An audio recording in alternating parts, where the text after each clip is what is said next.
మేమిక్కడ జ్యోతిష్యం గురించి మా దగ్గరికి ఎందుకు వస్తారండి సార్?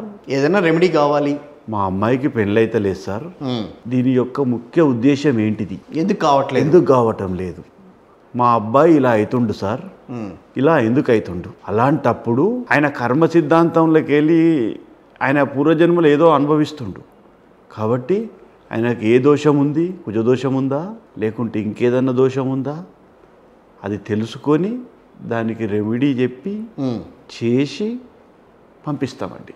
అందరూ చేస్తుంటారుగా, శ్రీధర్ గారు ఏంటి ప్రత్యేకంగా?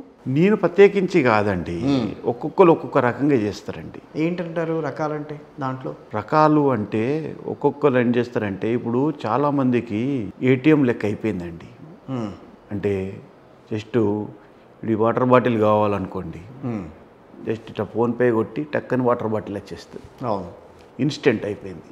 Instant noodles type. జ్యోతిష్యం గురించి తెలుసుకోవాలంటే ఇన్స్టెంట్గా తెలుసుకోవడం, ఏదో చేసేసేయటం అయిపోయిందని అంటాం. అయిపోయిందని. Okay okay. అంటే అతని దగ్గరికి పోతారండి, పోయి ఇది కావాలి అది కావాలి అని చెప్పంటే, అమ్మ ఇది నవగ్రహాల పూజ చేసి శనికి తైలాభిషేకం చేయండి, లేకుంటే కుజునికి ఇది చేయండి, అయిపోతుందండి, శ్రీకాళహస్తి వేరండి, అయిపోతుందండి అని చెప్పి చెప్తారు.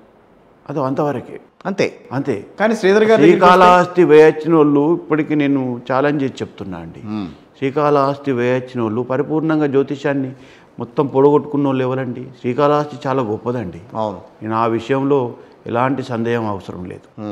వాయులింగేశ్వరుడు అవును, చాలా గొప్పది. మీరు శ్రీశైలం బాగా వెళ్తారు కదా? నేను ప్రతి శ్రీశైలం అరుణాచలం బాగా తిరుగుతారు. అవునండి, నెలలా ఇటు ఒక్కసారి అటు ఒక్కసారి కంపల్సరీ వెళ్ళేస్తా దర్శనానికి. వెళ్ళాలా? జ్యోతిష్యం నేర్చుకున్న వాళ్ళు? అలా కాదండి, అలా కాదా? అలా కాదు. మా గురువు గారు నాకు అక్కడే నేర్పించాడు. ఓకే, అక్కడే నాకు బోధ చేశాడు.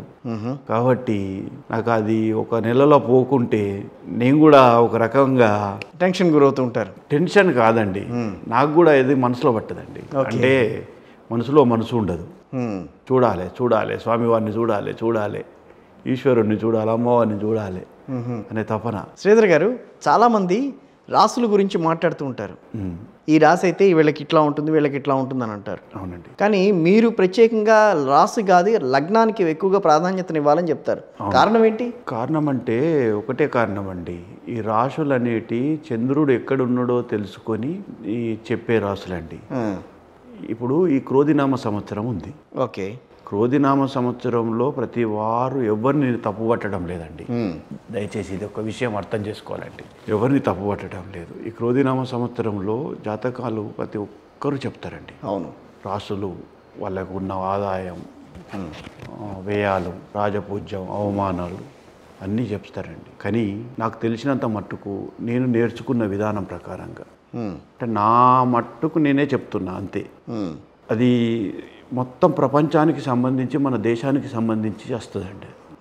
దేశంలో ఒక మానవులు ఒక్కలే లేరు కదండి. అవును, ప్రపంచంలో ఉంటాయి, పశుపక్షాదులు ఉంటాయి, చాలా జీవాలు ఉంటాయి, సముద్రంలో జీవించేటి కొన్ని లక్షల జీవులు ఉంటాయి, 3వ వంతు నీళ్ళే ఉన్నాయి. అవును, కాబట్టి మొత్తం ప్రకృతికి సంబంధించింది.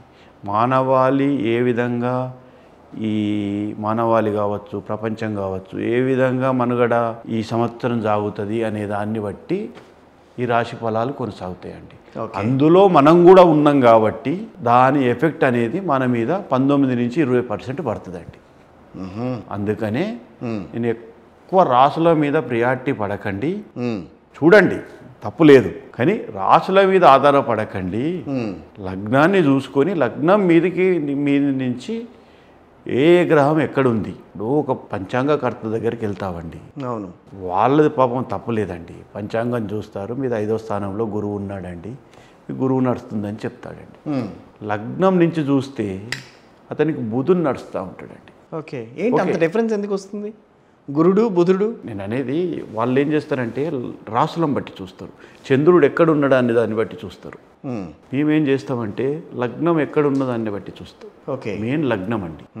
లగ్నాన్ని బట్టి చూస్తే 100% జాతకంలో పాస్ట్, ప్రజెంట్, ఫ్యూచర్ ఈ 3 వస్తాయండి. లగ్నం బట్టి చూస్తే ఒక ప్రతిభావంతుడైన జ్యోతిష్యుడైతే మాత్రం 3 వస్తాయి. అదే లేదనుకోండి, ఇప్పుడు ఆయన చెప్పిందే కరెక్ట్ అనుకొని చేయించుకున్నాం అనుకోండి, పర్వాలేదు. వాళ్ళు కూడా వాళ్ళ దానిలో కూడా చాలా గొప్పోళ్ళు ఉన్నారు, లేరని నేను అంటలేను. ఇప్పుడు ఈ బుధుడు ఉన్నాడు, వాళ్ళకి బుధుడు నడుస్తుండు. యాక్చువల్గా ఏంటంటే వాళ్ళకి బుధుడు మైనస్. ఓకే. వాళ్ళ గురువు నడిచినా అని చెప్పినా కూడా బుధుడు మైనస్ అయినప్పుడు మైనస్ ఫలితాలే ఇస్తాడు, కానీ ప్లస్ ఫలితాలు ఎట్లా ఇస్తాడండి? కొందరికి ఉంటుందండి, బుధుడు నడిచినా మైనస్ ఇచ్చినా వేరే గ్రహాలు ఒక 2-3 గ్రహాలు చూస్తాయండి, మంచి దృష్టితో చూస్తాయి. ఓకే. అప్పుడు చాలా బాగా జరుగుతుందండి. అంటే ప్రతి మనిషికి ఒక్కొక్క జీవితం అండి. ఒక మనిషికి సంబంధం ఉండదండి. మన 5 ఏళ్ళు ఒకలాగా ఉన్నాయా అండి? లేవు.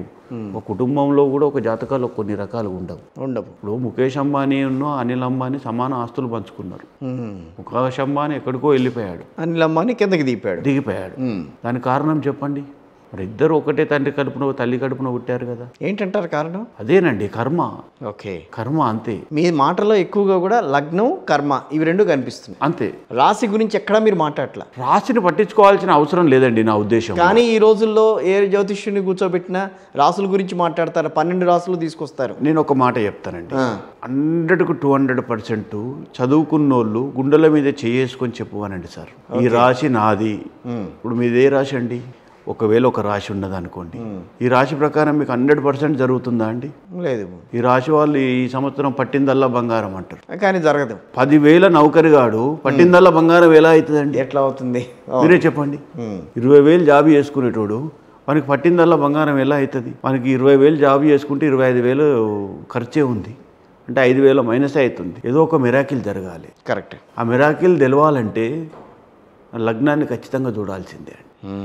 నేను చెప్పలేదు, జ్యోతిష్యాల చూసే వాళ్ళందరూ కూడా నేను చెప్పలేదండి ఇది. ఓకే. ఇవన్నీ ఫాస్ట్ రెమెడీస్ కోసమని, ఫాస్ట్గా జనాలలోకి వెళ్ళిపోవాలని, అది ఎలా జరుగుతుందో తెలియదు కానీ ఆ విధంగా జరిగిపోతుంది. కానీ ఏ పురాణాలలో కానీ ఇతిహాసాలలో కానీ ఇలాంటి రాసిన పరాశర మహర్షి కానీ ఇలాంటి జ్యోతిష్యాన్ని మనకు అందించిన మహానుభావులు కానీ లగ్నాన్ని బట్టే చూశారు.